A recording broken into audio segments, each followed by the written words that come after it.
30-Odd Minutes is sponsored in part by Digital Dowsing. Who are you powered by? For the next 30 minutes, we will explore the unexplained. From mysteries beyond our galaxy to ghostly phenomena in our own backyard, we will dive into our psychic abilities and explore everything from conspiracies to the just plain weird. Welcome to 30-Odd Minutes.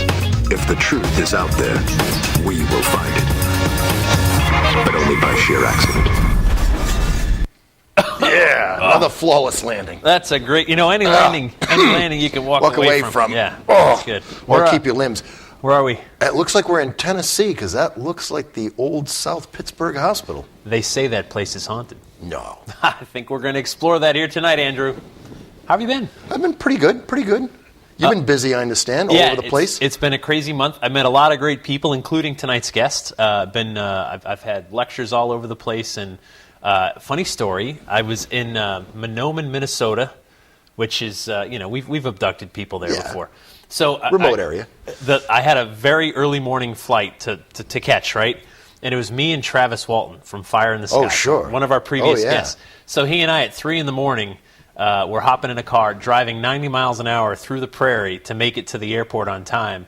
And there's no lights, no nothing. I'm thinking if I'm ever going to get abducted by a different ship. Yeah, I would say, it's tonight. And so I didn't. We made the flight, and I'm still alive. Are you sure you weren't abducted? I'm not sure. I'm really not sure at all. I can't be sure. But I know you were at Comic-Con recently, and you were obviously feeling brave because you wore the red shirt. Yeah, I was on security detail. Look at that. And you found an alien. Yeah, an Andorian. Lest anyone think that we're not nerds all the time. That's right. This is... I'll tell you, that picture's also deceiving because that place was wall-to-wall human beings. And aliens. And aliens, yes. Obviously. Well, it's good to be back aboard the mothership. It's good to have you guys with us. If you're watching at 30oddminutes.com, jump in our chat room, get involved with the discussion, watch all our previous episodes, download them from iTunes, Roku, YouTube, you name it. You can catch us somewhere. You ready to do this? Yeah, I'm all set. Ready to go to the South? I'm looking forward to it. All right, let's do that. All right, so not that long ago, the Syfy Network aired a show called Deep South Paranormal, which followed the exploits of a bunch of investigators from the land of Dixie. What often happens with programs is the real people behind those characters get lost in the shuffle. Well, tonight I want you to meet two of them who are still doing their thing. The Bama Boys have been investigating haunted hotspots all over the South for a number of years now. Thank you very much. Because like so many of us, they're seeking answers. Tonight, they're here to share their stories and some of their evidence. So please welcome, beaming to us live from Huntsville, Alabama, Benny Reed and Jonathan Hodges. Howdy, boys. What's going on, fellas? How are you? We hanging in like a hair and a biscuit down in the South. They do this all the time. It's always like that. Well, it's good to have you guys here on the mothership. Appreciate you coming on board. And I think we just lost Jonathan, which is great. I think the first time that's happened to me. So. No. But Benny is with us. Benny is still with us from Deep South Paranormal. So, Benny, we're going to start with you, and we're going to try to grab Jonathan here in just a second. Let's start. I know you're an Iraqi vet. You're back here. You're investigating the paranormal. What's it like when you get on this show, Deep South Paranormal? What are your thoughts? Is this a dream come true? It is a dream come true. It's one of them. I guess the executive producer told us it's like hitting a lottery and stuff. Hey, there's John. Hey. But it's awesome. I mean, it's going from nothing to this and doing what we love and showing people how we do it. It's an awesome feeling. Absolutely. So, Jonathan, what about you? Now, you're on this show, and I know it's not on anymore, and it's a lot of people were talking about it. What are your thoughts when you get to do this stuff for television, for looking into the paranormal?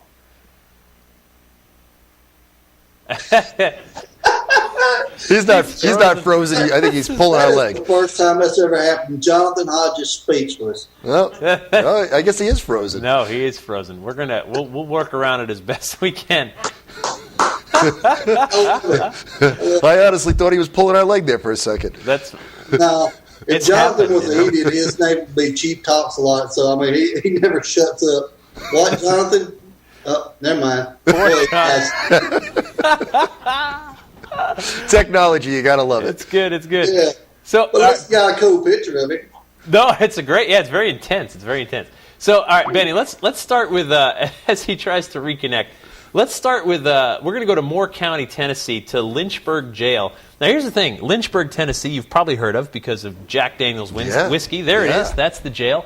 And if we could keep on that jail for a second, Lynchburg, Tennessee, a dry county. Not a lot of people realize that. Can't buy alcohol in town, even though they make. I did not know that. Make whiskey there. That's kind of funny. And you guys did an investigation there. Jonathan, are you with us? Nope. Man, can you hear me? Oh, there he is. Yay. Welcome. Can he hear us? Can he hear us? See,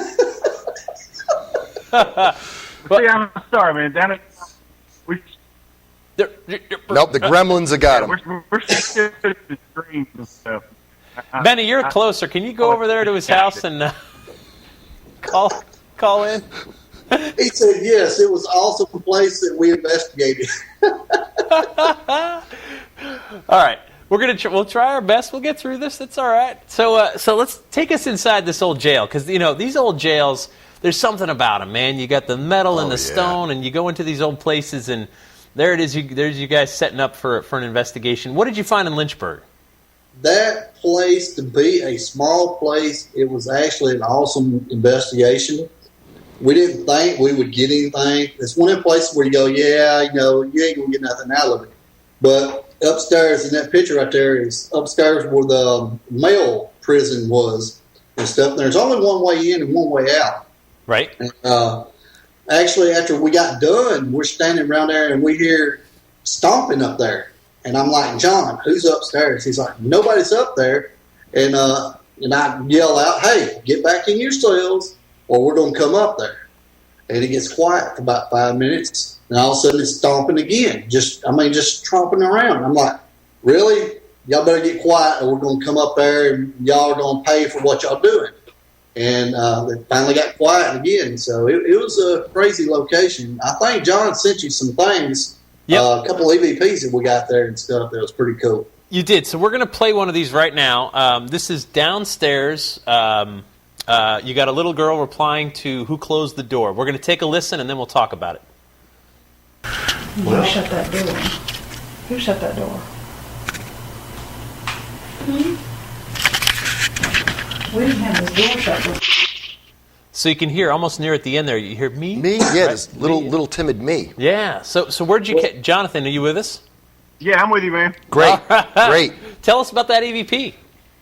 Yeah, man, that was pretty cool. It was back on the first floor at the jail there. Me and actually the lady who helped us get in the place, Andrea, me and her and one of the investigators' girlfriend actually came. It was just me and two ladies in there, and we just come out of the women's cells and doing an EVP session in there, and we walked in there and the door was closed, and we knew we'd opened it up, before we'd started.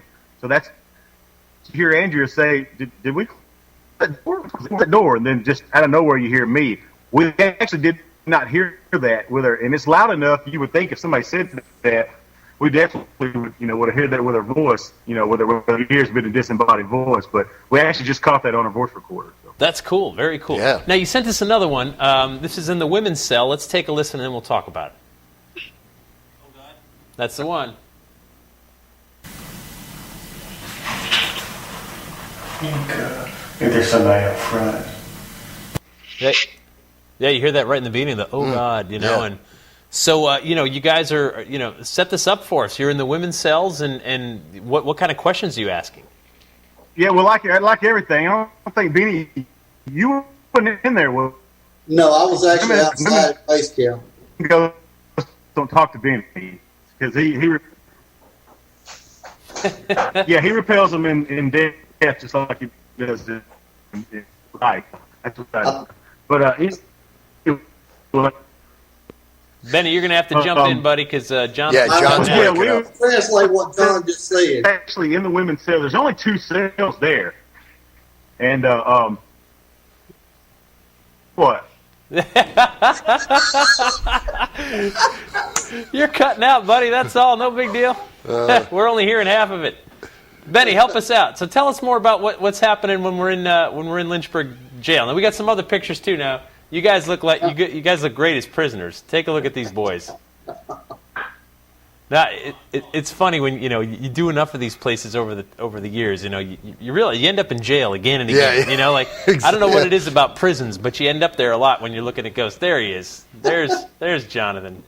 God bless him. And then Benny, of course. You guys.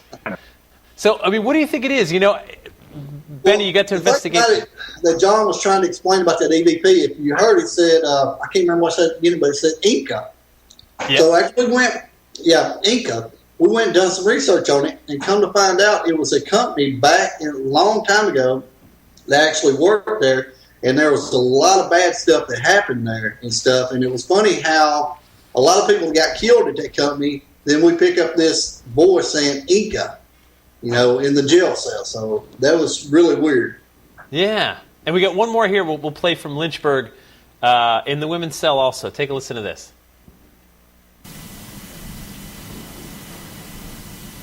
Did you hear that? Yeah.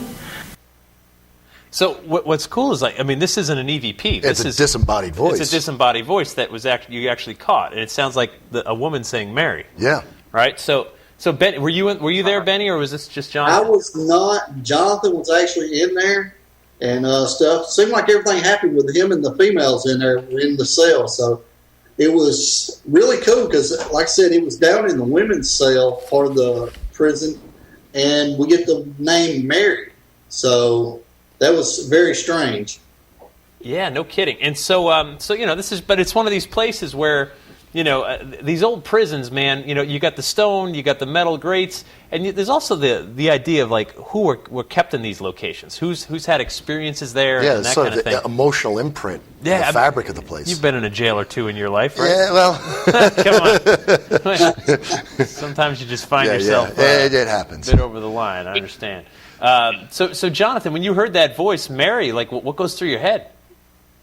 Well, it was pretty cool because Andrea, who had taken us in there and was explaining everything to us, she had told us that there was actually a prisoner there, and we couldn't confirm what her name was, if it was Mary or what, but who actually gave birth in one of the cells. And there was only 2 women's cells downstairs. The men's cells were upstairs, then 2 women's cells downstairs.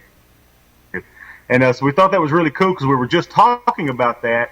And then, I asked that, and we get that voice saying Mary, which was pretty clear. And I couldn't really I couldn't tell what it said. I couldn't tell it said Mary. I just heard a female voice, and that's why I asked them, if they heard that. But it didn't sound, I could tell it didn't sound like their tone of voice, when I heard it. But it was definitely a disembodied voice, and it was loud, too, because it echoed in there also, because those empty jail cells, I mean, it was pretty loud. So I'm curious, too, because I know you guys have concentrated on the South. It's where you're from. It makes sense. And, I get to travel all over the country, and I see the way different regions of the country respond to ghosts. How do you think, haint hunting down there in the South, how do you think that what's the Southern mentality when it comes to ghost hunting? Are they worried that this is the Bible Belt area? Are they worried you're dabbling in stuff that you shouldn't be? Or what do you run into down there? Exactly that. They tell us you shouldn't be doing that. That's Satan. That's the devil stuff. You're out here devil worshiping stuff. And no, it's not. Not all of it is bad. So it's hard to explain to all these, forgive me for this pun, Bible thumpers around here. We can call them that because most of them are family, so we're good. But it's been hard on us as far as that because we couldn't get support from our own town when we actually had the show on. So, did you get pushback in your community? Did you have family members that were just like, "Hey, this isn't cool"? Not really. They didn't like us to begin with, so nothing really changed. Yeah. What about you, Jonathan? Did I hear you say yes? Yeah, I mean, actually, it's funny because my grandmother, my mama, she still every time I even go out on investigations, she's still like, you don't need to mess with that now. It's, them are demons. They're gonna get you. And it's just people don't understand if you're not from the South how much of a taboo subject it is down here. I mean, we grow up. What got us into this? We grow up being told it's our imagination, being told, you didn't hear that, go back to bed. And we grow up with that mentality. So when we are able to actually investigate this, like Benny was saying, we couldn't even get the news stations. Any news stations in Huntsville wouldn't even do a story on us when we had our show on Syfy Channel. I mean, they didn't want to touch it. So yeah, no, it's a funny. it's a funny thing because, in New England, I think a little more matter of fact about the subject. It's not taboo. It's not taboo. It's just, it's haunted. Yeah. So what? Yeah. Exactly. Everything around here is old. Why not haunt it? Yeah. And then you get into California, and it's like, the earth energies and all this like stuff that's a little more, esoteric. And I've met some folks from Mexico, and you bring this up, and everything's demons. Yeah. Oh, don't mess with that. It's all demons. Yeah, and it gets but different cultures interpret this stuff differently, and that's how it goes. All right, I want you guys to take us to Tennessee. This is a place I know about as well, but I'd love to hear your take on it. The old South Pittsburg Hospital in Tennessee. It's right near Chattanooga. And this is a building, and I know many people that have investigated here, and it's one of those buildings you hear about again and again for a reason, because stuff happens. So I'm curious, what's your first impression when you walk inside this building? It is literally one of the most haunted places that we've ever been. To be such a small hospital, I mean, it has got. But what's so cool about the place is it's almost like a paranormal research center, honestly, because the way it's made up, you can go in there, and we've actually investigated that probably 6-7 times, maybe even 8 times.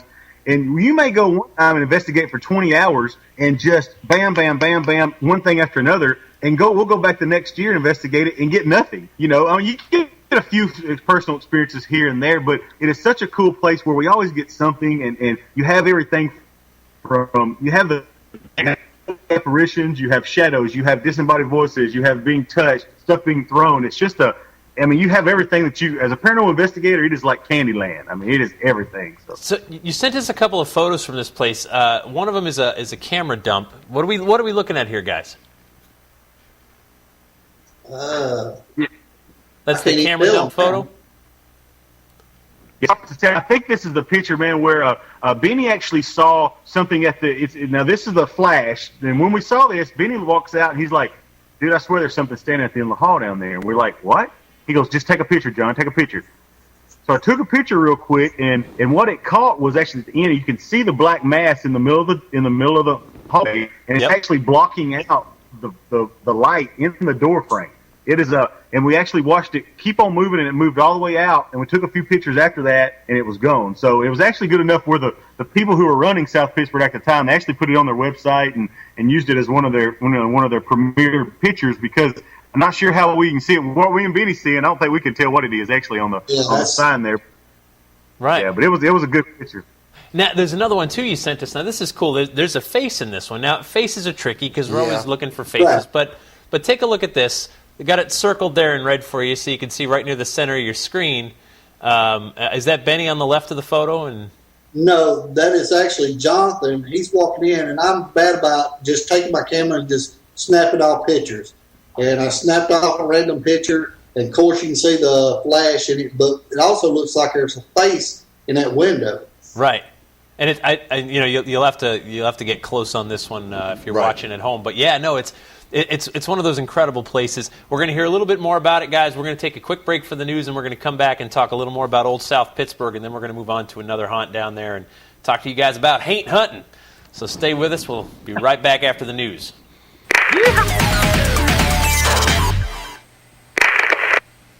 The Scottish government has agreed to donate funds for a new war memorial to honor a Polish soldier who fought against the Nazis in World War II. What is so odd about this is that the Polish hero was not a human being. He was a bear.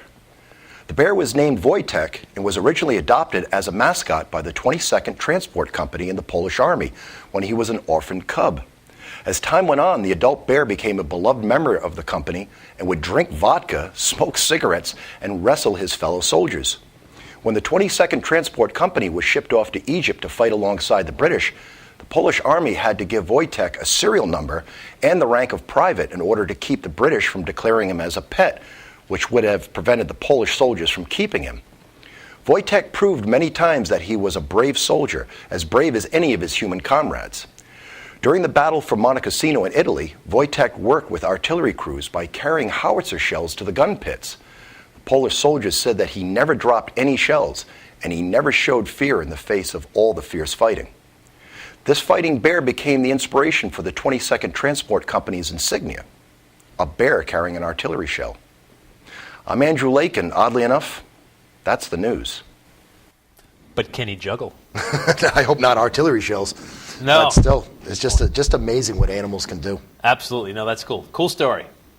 Hey, I got a question for you guys. This hospital, it seems to be in good condition. Why did it close down? Was it poorly managed? What was the reason for it becoming abandoned? I think the reason they shut it down because they built a new one. And just wanted to update with time, I guess.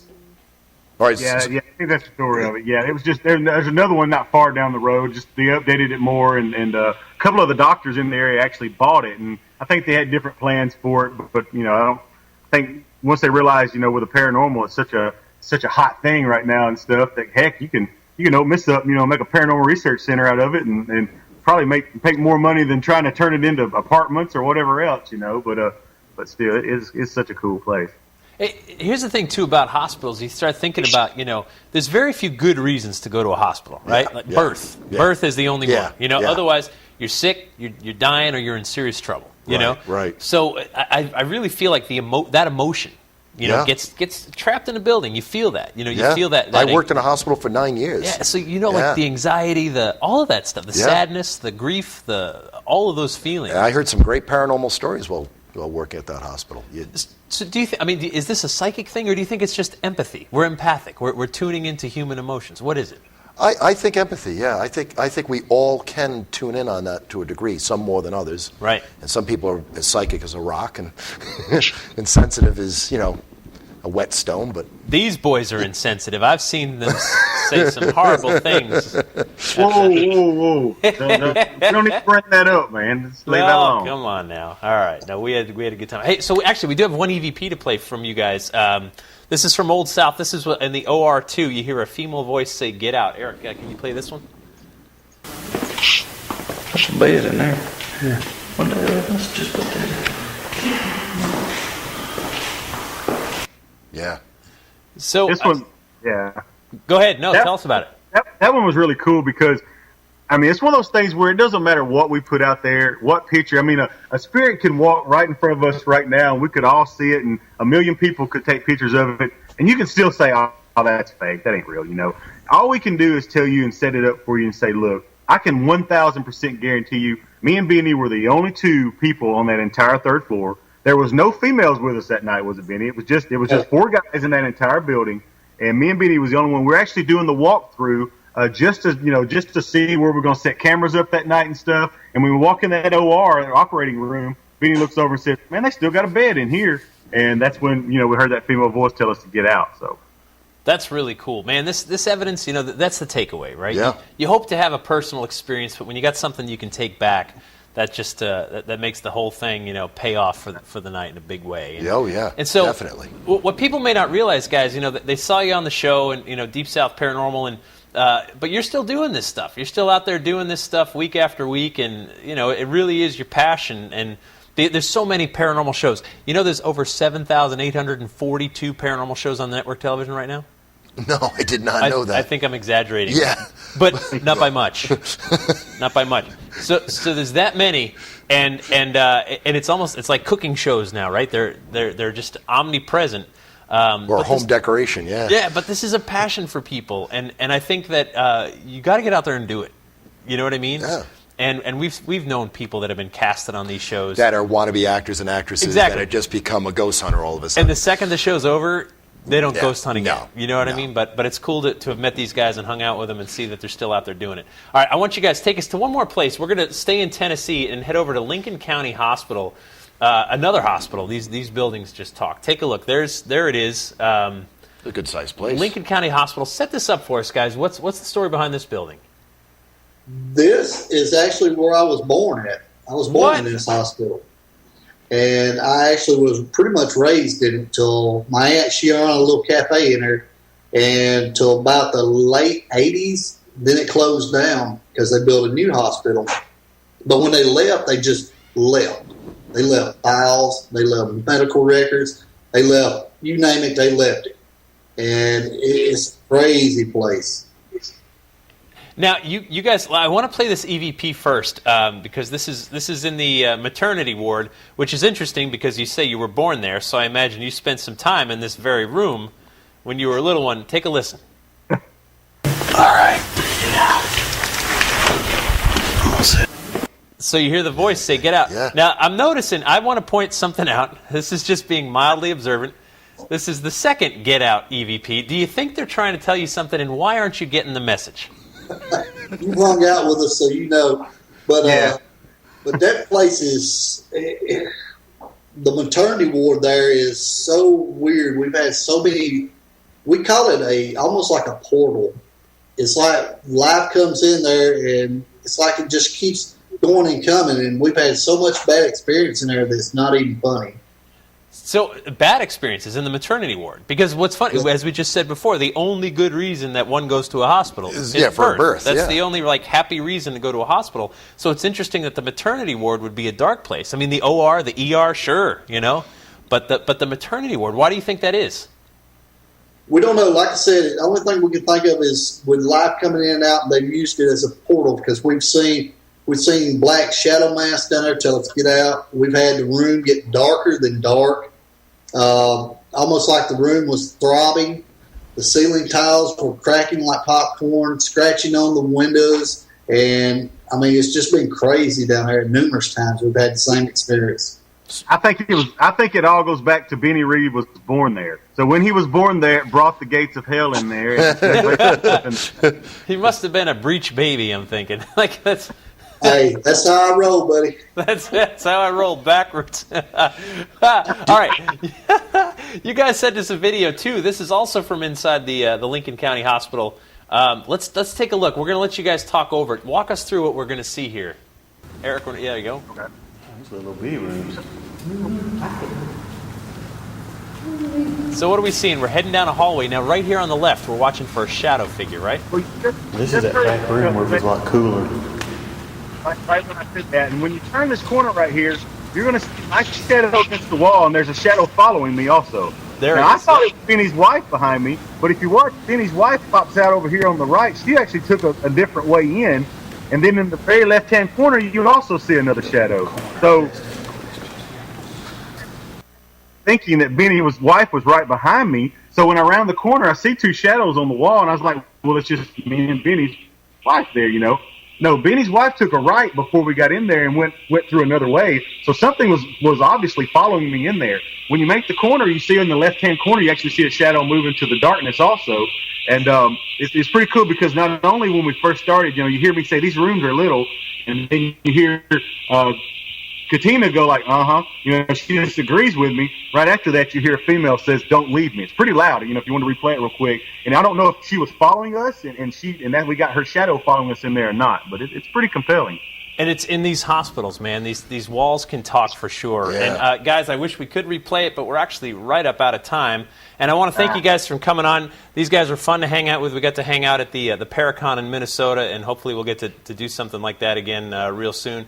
And until then, you guys keep hunting and keep paint hunting. We appreciate you sharing your stuff with us.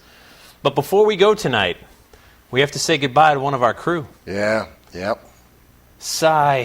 Eric Fisher, who's been with us for about 110 missions. Yes. Has been working in the engine room, keeping everything running for us like nobody's business. And Eric is moving on to greener pastures. He somehow found the escape pod. Yes. And is making his way off the mothership. It was hidden in the hamdingers. But Eric, we appreciate you very much. We're going to miss you very much, and we're going to take you out for some beer in about 2 minutes and 30 seconds. And so, anyway, happy trails, partner. We love you, Eric. You will be missed. All right, Benny, Jonathan, from Andrew and myself, everyone else, thank you guys for viewing. Thanks for watching 30-odd minutes. And until next time, you stay odd.